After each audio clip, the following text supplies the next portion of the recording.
La révolution n'appartient jamais à celui qui la déclenche, mais à celui qui la termine et qui l'attire à lui comme un butin. En coulisses, une autre lutte commence.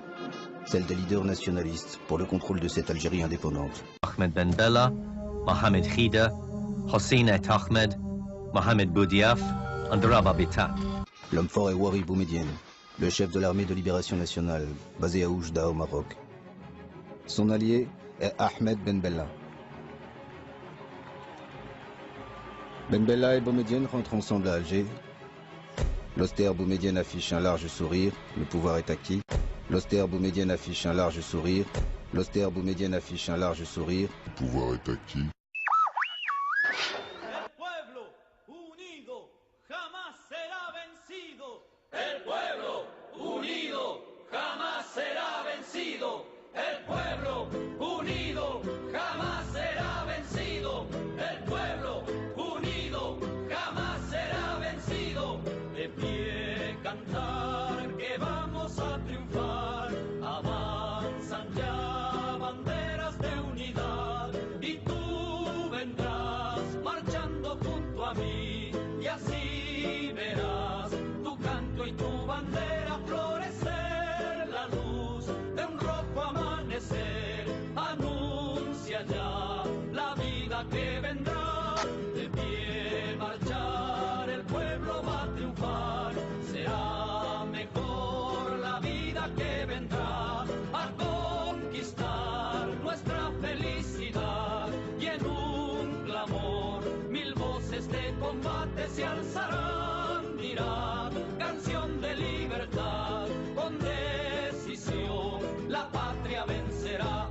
Y ahora el pueblo que se alza en la lucha con voz de gigante gritando adelante. El pueblo unido jamás será vencido. El pueblo unido jamás será vencido.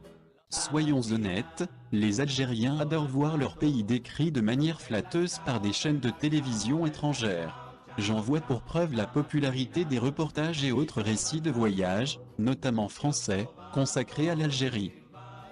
En Algérie. Alors pas de panique, très chers téléspectateurs, il s'agit du titre provocateur du dernier documentaire de notre invité Tolt, le Globetrotter. Bonsoir. Bonsoir. Notre vidéo a été mise en ligne il y a une semaine, il y a déjà 500 000 vues, on va regarder un extrait.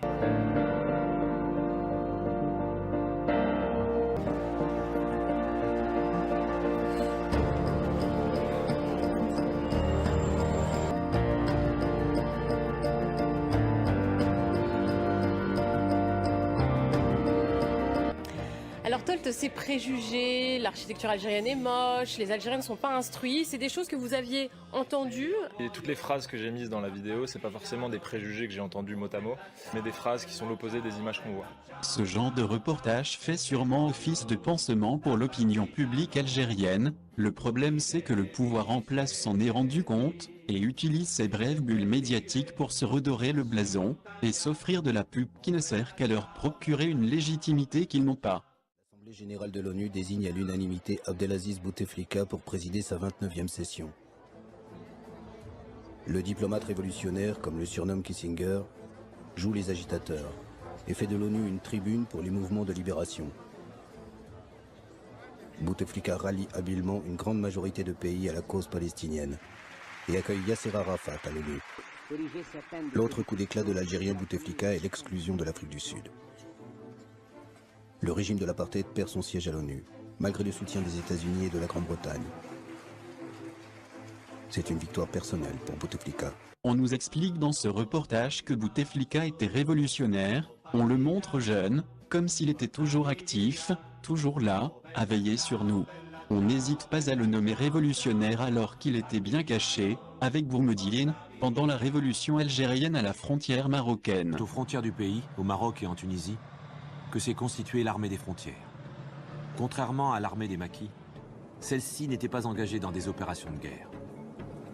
Dès la fin juillet, les troupes de cette armée des frontières, avec l'appui du colonel Boumediene, rallient Ben Bella et se lancent à l'assaut des grandes villes. Ils ne se sont pas uniquement cachés donc, ils ont attendu le bon moment pour faire un coup d'État, et voler la révolution au peuple algérien. 1962, Youssef Saadi, qui appartenait au clan de Tlemcen, c'est-à-dire Boumediene, Ben Bella et tout ça, est venu à Alger pour défendre la position de Boumediene et Ben Bella, et le sang a coulé.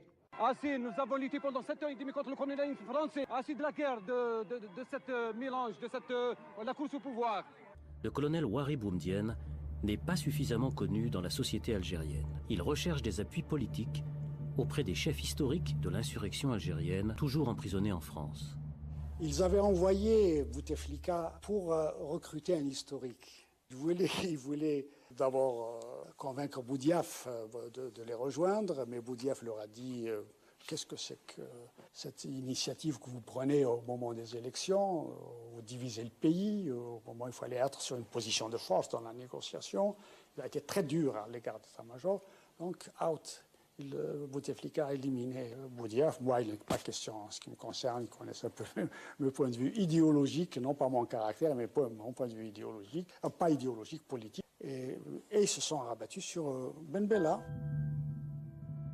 Après donc avoir choisi le premier président comme on choisirait du yaourt au supermarché, Boumediene établit un système autoritaire dont les restes continuent à ce jour de parasiter la vie politique algérienne. Les stratèges de la victoire algérienne se sont retrouvés exilés, presque toute leur vie, un peu partout dans le monde.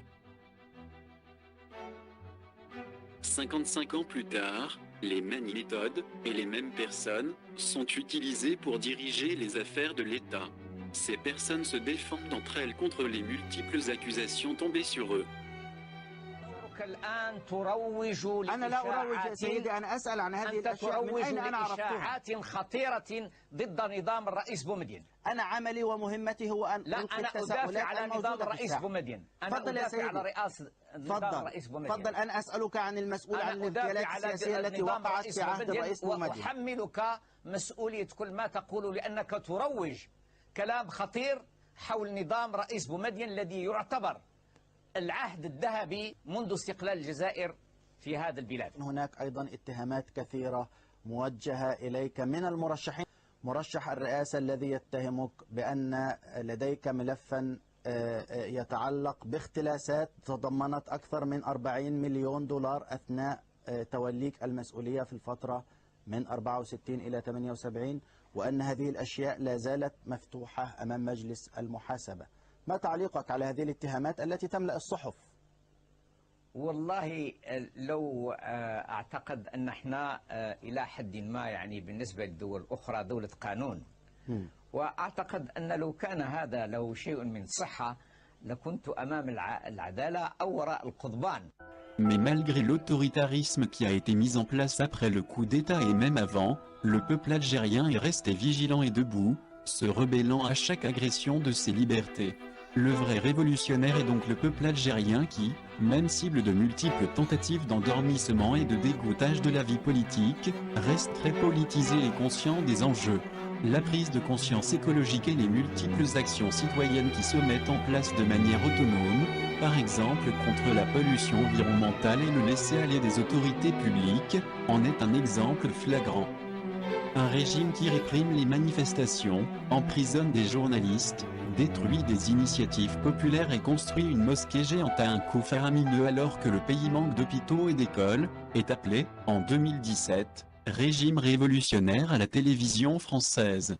Ce langage orwellien n'a comme objectif que de dérouter les gens, en usurpant le sens des mots qui ont une signification pour le peuple algérien, et leur faire dire l'inverse de ce qu'ils veulent dire. Les Algériens n'ont jamais été soumis, et il semble qu'ils se remettent en mouvement en se regroupant de plus en plus, pour régler d'une manière autonome, les problèmes dont ils font face, et dont le gouvernement, et le capital, ont abandonné la gestion. Le succès du soulèvement au sud du pays contre l'autorisation de l'exploitation des gaz de schiste, les manifestations des vétérans, pour une meilleure prise en charge, et les multiples grèves et manifestations des employés, contre les blocages de projets entre autres, montrent, contrairement à ce que l'on dit, un peuple en mouvement, éduqué, conscient et en éveil.